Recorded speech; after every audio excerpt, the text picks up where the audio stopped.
প্রধান উপদেষ্টা হতাশ, ক্ষুব্ধ, পদত্যাগ নিয়ে আলোচনা। জানাবো চুক্তি বাতিল, ভারতীয় কোম্পানিকে না বলল বাংলাদেশ। আরো জানাবো প্রধান উপদেষ্টা ও সেনা প্রধানকে যে আহ্বান জানালেন মামুনুল হক। এবং সর্বশেষে জানাবো 18 কোটি জনগণের ইউনূস আপনি, আমরা আপনাদের পদত্যাগ চাই না বললেন জয়নুল আবেদিন ফারুক। এতক্ষণ শুনলেন সংবাদ শিরোনাম, এবারে বিস্তারিত। প্রধান উপদেষ্টা হতাশ, ক্ষুব্ধ, পদত্যাগ নিয়ে আলোচনা। দেশের বিরাজমান পরিস্থিতিতে ক্ষোভ ও হতাশা প্রকাশ করেছেন অন্তর্বর্তী সরকারের প্রধান উপদেষ্টা অধ্যাপক ডক্টর মোহাম্মদ ইউনূস। যদি সঠিকভাবে বা ঠিকভাবে কাজ করতে না পারেন তাহলে প্রধান উপদেষ্টার পদে থেকে কি লাভ, সে কথাও বলেছেন তিনি। বৃহস্পতিবার দুপুরে উপদেষ্টা পরিষদের নিয়মিত বৈঠক শেষে অনির্ধারিত আলোচনায় দেশের সার্বিক পরিস্থিতি নিয়ে অন্য উপদেষ্টাদের সঙ্গে কথা বলেন অধ্যাপক মোহাম্মদ ইউনূস। সেখানে ক্ষোভ ও হতাশার কথা তুলে ধরেন তিনি। অন্তর্বর্তী সরকারের একাধিক উপদেষ্টা ও সরকারের উচ্চ পর্যায়ের একজন দায়িত্বশীল কর্মকর্তার সঙ্গে কথা বলে বিষয়টি নিশ্চিত হওয়া গেছে। উপদেষ্টা পরিষদের বৈঠকের পর প্রধান উপদেষ্টা অধ্যাপক মোহাম্মদ ইউনূসের সঙ্গে দেখা করেন জাতীয় নাগরিক পার্টির আহ্বায়ক নাহিদ ইসলাম। তিনি সন্ধ্যায় প্রধান উপদেষ্টার বাসভবন যমুনায় যান। সেখান থেকে বেরিয়ে নাহিদ ইসলাম রাতে বিবিসি বাংলাকে বলেন অধ্যাপক মোহাম্মদ ইউনূস পদত্যাগের বিষয়ে ভাবছেন। এর আগে উপদেষ্টা পরিষদের বৈঠক শেষে দীর্ঘক্ষণ উপদেষ্টাদের সঙ্গে কথা বলেন প্রধান উপদেষ্টা। বৈঠকে উপস্থিত থাকা একাধিক সূত্র প্রথম আলোকে বলেন, ঢাকায় প্রতিদিন সড়ক আটকে আন্দোলন, সংস্কার সহ বিভিন্ন বিষয়ে রাজনৈতিক দলগুলোর মধ্যে ঐক্যমত্য না হওয়ার রাষ্ট্রীয় কাজে নানা পক্ষের অসহযোগিতার বিষয়টি আলোচনায় আসে। আলোচনার এক পর্যায়ে কাজ করতে না পারার বিষয়টি তুলে ধরেন প্রধান উপদেষ্টা। তিনি আরো বলেন, সংস্কারের বিষয়েও এখনো তেমন কিছু হলো না, তাহলে তিনি কেন থাকবেন, এমন প্রশ্নও আলোচনায় আনেন তিনি। উপদেষ্টা পরিষদের ওই আলোচনায় উপস্থিত থাকা সূত্রগুলো আরো জানায়, এক পর্যায়ে প্রধান উপদেষ্টা তাদের বলেন তারা যেন আরেকটি অন্তর্বর্তী সরকার গঠন করেন, কারণ তিনি চলে যেতে চান। বর্তমানে যে পরিস্থিতি আছে তাতে অবাধ ও নিরপেক্ষ নির্বাচন আয়োজন নিয়েও সংশয় প্রকাশ করেন তিনি। এই পরিস্থিতিতে নির্বাচন হলে ব্যালট ছিনতাইয়ের মতো ঘটনা ঘটলে পুলিশ প্রশাসন তা ঠেকাতে পারবে কিনা সে বিষয়ে সংশয় প্রকাশ করেন তিনি। অন্যদিকে ভালো নির্বাচন করতে না পারলে মানুষ তাকে দায়ী করবে বলেও আলোচনায় উল্লেখ করেন তিনি। বৈঠক সূত্র জানায়, বিভিন্ন পক্ষের অসহযোগিতার বিষয়টি জাতির উদ্দেশ্যে ভাষণের মাধ্যমে তুলে ধরার কথা বলেন প্রধান উপদেষ্টা। এক পর্যায়ে তার ভাষণের একটি খসড়াও তৈরি করা হয়, তবে শেষ পর্যন্ত ভাষণের বিষয়ে সিদ্ধান্ত হয়নি। এ বিষয়ে পরে আবার আলোচনা হতে পারে। সন্ধ্যায় প্রধান উপদেষ্টার সঙ্গে সাক্ষাৎ করেছেন জাতীয় নাগরিক পার্টির আহ্বায়ক নাহিদ ইসলাম। পরে উপদেষ্টা আসিফ মাহমুদ, সজীব ভুঁইয়া ও মাহফুজ আলম যমুনায় গিয়ে প্রধান উপদেষ্টার সঙ্গে দেখা করেন। এনসিপির শীর্ষ পর্যায়ের একাধিক সূত্র প্রথম আলোকে বলেন, সন্ধ্যা 7টার দিকে যমুনায় প্রবেশ করেন নাহিদ ইসলাম। তিনি বেশ কিছুক্ষণ প্রধান উপদেষ্টার সঙ্গে একান্তে আলাপ করেন। প্রধান উপদেষ্টার সঙ্গে সাক্ষাতের বিষয়টি প্রথম আলোকে নিশ্চিত করেন নাহিদ ইসলাম। এদিকে রাতে বিবিসি বাংলার খবরে বলা হয়, প্রধান উপদেষ্টা অধ্যাপক মোহাম্মদ ইউনূস পদত্যাগ করতে পারেন এমন খবর পেয়ে তার সঙ্গে দেখা করেন জাতীয় নাগরিক পার্টির আহ্বায়ক নাহিদ ইসলাম। তিনি বিবিসিকে বলেন, দেশের চলমান পরিস্থিতি, স্যারের তো পদত্যাগের একটা খবর আমরা আজ সকাল থেকে শুনছি, তো ওই বিষয় নিয়ে আলোচনা করতে স্যারের সঙ্গে দেখা করতে গিয়েছিলাম। প্রধান উপদেষ্টা ও দেশের চলমান পরিস্থিতিতে কাজ করতে পারবেন না এমন শঙ্কা প্রকাশ করেছেন বলেও বিবিসি বাংলাকে বলেন নাহিদ ইসলাম। তিনি বলেন, স্যার বলেছেন আমি যদি কাজ করতে না পারি, যে জায়গা থেকে তোমরা আমাকে আনছিলা একটা গণ অভ্যুত্থানের পর দেশের পরিবর্তন, সংস্কার, কিন্তু যে পরিস্থিতি, যেভাবে আন্দোলন বা যেভাবে আমাকে জিম্মি করা হচ্ছে, আমি তো এভাবে কাজ করতে পারবো না। প্রধান উপদেষ্টা পদত্যাগের বিষয়ে ভাবছেন এমনটি উল্লেখ করে নাহিদ ইসলাম বলেন, উনি বলেছেন তিনি এ বিষয়ে ভাবছেন। ওনার কাছে মনে হয়েছে পরিস্থিতি এরকম যে তিনি কাজ করতে পারবেন না, তবে পদত্যাগের মতো সিদ্ধান্ত না নিতে প্রধান উপদেষ্টাকে অনুরোধ করেছেন এনসিপির আহ্বায়ক নাহিদ ইসলাম। এই প্রসঙ্গে তিনি বলেন, আমাদের গণ অভ্যুত্থানের আকাঙ্ক্ষা এবং জাতীয় নিরাপত্তা ও দেশের ভবিষ্যৎ সবকিছু মিলিয়ে উনি যাতে শক্ত থাকেন এবং সব কটি দলকে নিয়ে যাতে ঐক্যের জায়গায় থাকেন, সবাই তার সঙ্গে আশা করি কোঅপারেট করবেন। চুক্তি বাতিল, ভারতীয় কোম্পানিকে না বলল বাংলাদেশ। ভারতের পশ্চিমবঙ্গ ভিত্তিক একটি প্রতিরক্ষা কোম্পানির সঙ্গে 2,10,00,000 মার্কিন ডলারের চুক্তি বাতিল করেছে বাংলাদেশ। প্রতিবেদনে বলা হয়, চুক্তির আওতায় Kolkata Garden Reach Shipbuilders and Engineers Limited নামের প্রতিরক্ষা কোম্পানির কাছ থেকে বাংলাদেশ নৌবাহিনীর জন্য একটি 800 টন ওজনের টাগ বোট সংগ্রহ করার কথা ছিল।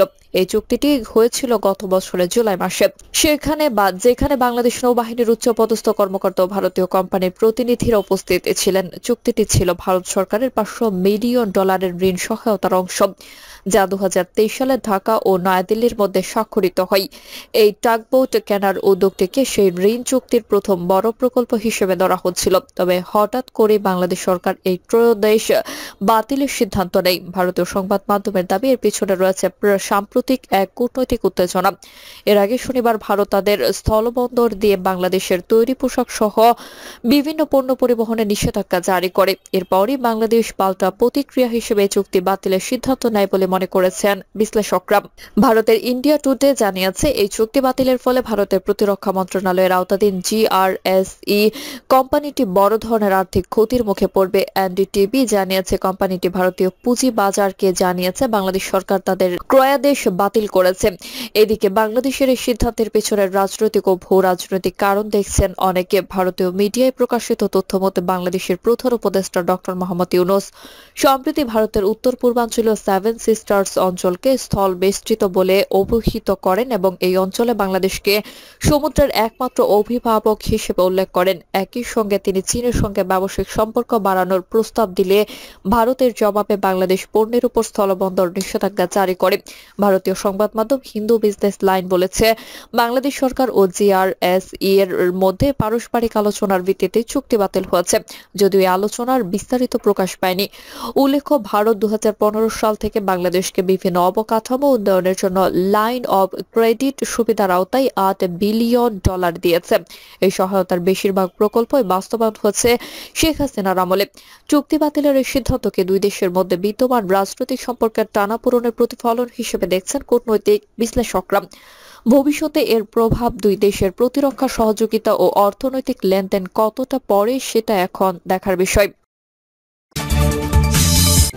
প্রধান উপদেষ্টা ও সেনা প্রধানকে যে আহ্বান জানালেন মামুনুল হক। মান অভিমান বলে প্রধান উপদেষ্টা ও সেনা প্রধানকে দায়িত্ব পালন করার আহ্বান জানিয়েছেন হেফাজতে ইসলাম বাংলাদেশের যুগ্ম মহাসচিব মাওলানা মামুনুল হক। মামুনুল হক বলেন, শহীদদের রক্তের দাগ এখনো শুকায়নি। এরই মধ্যে ফ্যাসিস্টরা নানা রকম চক্রান্ত চালিয়ে যাচ্ছে। তাই জুলাইয়ের চেতনা শানিত করে সব অংশীজনকে ঐক্যবদ্ধ হতে হবে। নারী বিষয়ক সংস্কার কমিশন বাতিল, শাপলা জুলাই গণহত্যার বিচার, হেফাজত নেতাকর্মীদের সব মিথ্যা মামলা প্রত্যাহার এবং ফিলিস্তিন ও ভারতে মুসলিম গণহত্যা বন্ধের দাবিতে বিক্ষোভ কর্মসূচি অনুষ্ঠিত হয়। হেফাজতের নেতা মামুনুল হক বলেন, সংবিধান ও রাজনৈতিক সংস্কার করে যৌক্তিক সময়ে নির্বাচনের রোডম্যাপ ঘোষণা করতে হবে। তার আগে খুনে হাসিনা ও তার দোসরদের বিচার দৃশ্যমান করা প্রয়োজন। সব রাজনৈতিক দলের সঙ্গে বসে নির্বাচন ব্যবস্থা সংস্কার করতে হবে। তিনি আরো বলেন, ষড়যন্ত্র মোকাবেলায় মতভেদ ভুলে জুলাই গণ অভ্যুত্থানের অংশীজন বিএনপি, জামাত, ছাত্র জনতা এবং হেফাজত সহ সবাইকে একসঙ্গে কাজ করতে হবে। সবাইকে উদারতা ও দায়িত্বশীল আচরণের পরিচয় দিতে হবে। মব সৃষ্টি করে দাবি আদায়ের কালচার চলতে থাকলে দেশ গড়া সম্ভব হবে না। মামুনুল হক বলেন, আমরা দ্ব্যর্থহীন কণ্ঠে বলতে চাই, ইসলাম নারীদের সবচেয়ে বেশি মর্যাদা দিয়েছে। হেফাজতে ইসলাম নারীদের অধিকার ও মর্যাদা রক্ষায় সরকারকে আহ্বান জানাই। এতে সরকার ব্যর্থ হলে আমরা ঘরে ঘরে গিয়ে তাদের অধিকার আদায়ে কাজ করব। নারী সংস্কার কমিশন থেকে বহুত্ববাদ মতবাদ বাদ দিতে হবে। নারী সংস্কার কমিশনের কুপ্রস্তাবে সরকার রাজি হবে না বলে আমাদের বিশ্বাস। শাপলা গণহত্যার বিচার কমিশন গঠনের দাবি জানান হেফাজতের এই নেতা। সমাবেশ শেষে একটি বিক্ষোভ মিছিল বায়তুল মোকাররম থেকে শুরু হয়ে বিজয়নগর পানির ট্যাঙ্কের মোড়ে এসে শেষ হয়। এতে বিপুল সংখ্যক নেতাকর্মী অংশ নেন। 18 কোটি জনগণের ইউনূস আপনি, আমরা আপনাদের পদত্যাগ চাই না, বললেন জয়নুল আবেদিন ফারুক। আপনি ব্যক্তি ইউনূস নন, বাংলাদেশের 18 কোটি ইউনূস। আমরা আপনাদের পদত্যাগ চাই না। প্রধান উপদেষ্টা ডক্টর মোহাম্মদ ইউনূসকে উদ্দেশ্য করে বিএনপি চেয়ারপারসনের উপদেষ্টা জয়নুল আবেদিন ফারুক কথা বলেছেন। ডক্টর ইউনূসের প্রতি আস্থার কথা জানিয়ে ফারুক বলেন, আপনার মতো সচেতন নাগরিক যিনি বিশ্বের দরবারে আমাদেরকে গর্বিত করেছেন, আপনি নোবেল জয়ী। আপনি ব্যক্তি ইউনূস নন, বাংলাদেশের 18 কোটির ডক্টর ইউনূস। কিন্তু গতকাল আমি বিস্মিত হয়েছি। পত্রিকায় দেখেছি, কতটুকু সত্য জানি না। এনসিপি নেতাকে বলেছেন, আমার পদত্যাগ করা ছাড়া কোনো উপায় নেই। জয়নুল আবেদিন ফারুক আরো বলেন, এই খবর কতটুকু সত্য জানি না। এতে আমার মনটা বড় খারাপ হয়েছে। আপনাকে কি জন্য বসিয়েছিলাম? আপনাকে কেন বসিয়েছিলাম? 9 মাস আপনি কি সেই পথে এগোতে পেরেছেন? পারেননি। না পারার কারণ ও বিষয় আমরা জানতে চেয়েছি। 3 উপদেষ্টার পদত্যাগের দাবির বিষয়ে বিএনপির এই শীর্ষ নেতারা বলেন, নির্বাচনের জন্য আপনাদের বসিয়েছিলাম। 9 মাস হয়ে গেল, নির্বাচনের রোড ম্যাপ দেওয়া হচ্ছে না। কাদের কান পড়াই এখনো নির্বাচনের তফসিল ঘোষণা করা হয় নাই। তাই আমাদের দল বাধ্য হয়ে বলেছে, আপনাদের 3 জন উপদেষ্টাকে পদত্যাগ করতে হবে। দেশের চলমান অস্থিরতার জন্য জয়নুল আবেদিন ফারুক বলেন, দেশে এখন একটি অস্থিরতা বিরাজ করছে। এই অস্থিরতার হোতা কারা? কারা এই পরিস্থিতি সৃষ্টি করেছে? কারা নির্বাচনে বিলম্ব ঘটাতে চায়? আমরা এই প্রশ্নগুলো অধ্যাপক ইউনূস বা ডক্টর মোহাম্মদ ইউনূসের মতো মহান ব্যক্তির কাছেই রেখেছিলাম। প্রিয় দর্শক, এই ছিল এখনকার সর্বশেষ সংবাদ। আপডেট সব সংবাদ পেতে চ্যানেলটি সাবস্ক্রাইব করে বেল আইকনটি ক্লিক করে রাখুন।